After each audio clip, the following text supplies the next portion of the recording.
Payuhan kita. Bilang kaibigan mo. Tigil nyo na yan. Itigil mo na yan. Ano? Bakit ka na ako nausap? Brian, Kim. Alam na ni Carlos yung ginagawa natin. Anong sabi? Niyaya mo ba? Ano? Baka gusto niyo sumama. Hindi, Kim.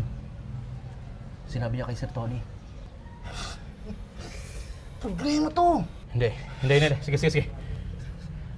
Akong bahala kay Carlos. Anong balak mong gawin?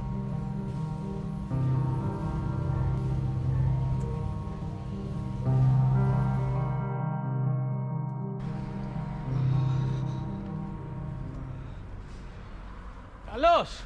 Uy, Kim, ikaw pala. Basta. Pauwi ka na rin?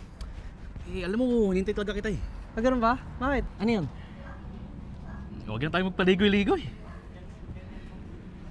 Alam naman namin na nakausap mo si Jairus eh. Sumama ka na lang sa amin. Papatayan ka namin. Ikaw, ako, si Ryan, pati si Jairus. Tigil nyo na yan, Kim. Hindi tama yan. Carlos, mahirap na buhay ngayon. Para sa pamilya natin to. Kahit na, Kim. Mali ang magnakaw. Alam mo, yun ang problema sa'yo eh, no? Masyadong nagmamalinis. Kim, hindi ako nagmamalinis. Yung mga kinukuha namin, patapon na yan. Wala namang kinabang dyan, kaya ang binibenta namin. Kim, hindi ako nagmamalinis. Gusto ko lang kayong tulungan.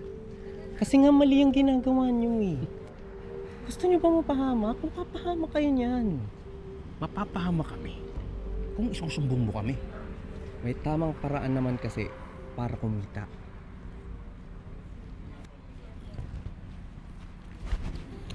Alam mo, Carlos, pabayaan mo na lang kami.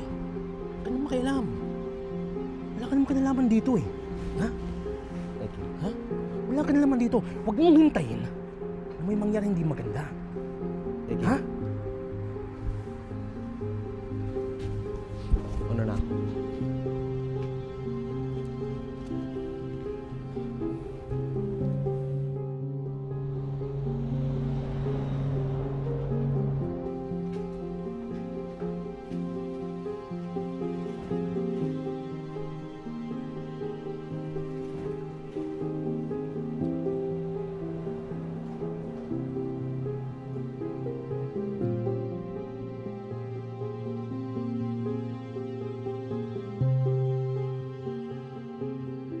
Carlos! Kim! Wala ka talagang pakisama! Kim! Carlos, sana naman nag-isip-isip ka muna bago mo kami isumbong. Sinabihan ko na kayo, Jairus, di ba? Pihira to. Pero kayong lahat, di kayo nakinig. Sana naman pinagbigyan mo na lang kami. Paano ka bilalamin ngayon? May sakit ang anak ko. Ha? Ngayon pa talaga! Kung kailangan ko ng pera! Lahat tayo nahihirapan. Pero hindi yung dahilan para gumawa ng mali. Pero paano na to? Wala na kaming trabaho. Jairus, sinabi ko naman kasi. Ha? Ha? Masyado kang mapapayla, alam mo yun? Ha? Wala kang kwentang kaibigan.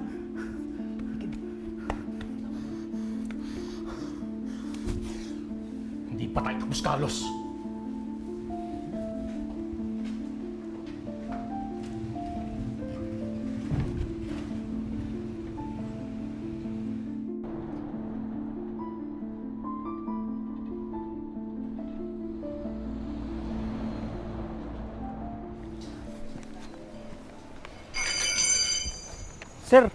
Sir, ayos ka lang? Roel? Carlos? Uy, Roel! Carlos, ikaw pala yan. Wait, Ano? kamusta ka na? Ito, ayos lang. Naplat nga lang ang kotse ko eh. Oo nga eh. Ikaw naman, nahanap kita sa probinsya. Hindi kita makita, yun pala, lumos ka dito sa Maynila. Ganun talaga eh.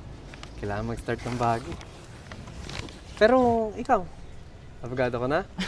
Abogado? Wala. Di ko na tinuloy yun. Ayun, meron na lang kaming maliit na negosyo ng misis ko para may panggastos Talaga? kami. Oo. May asawa ka na? Oo naman. Yes na. Minsan, punta ka sa amin para mapakilala kita kay Samantha. Sige. Yung daddy mo, kamusta? Ayun. Siyempre, galit pa rin sa akin kasi di ko natupad yung pangarap niya para sa akin. Ganun.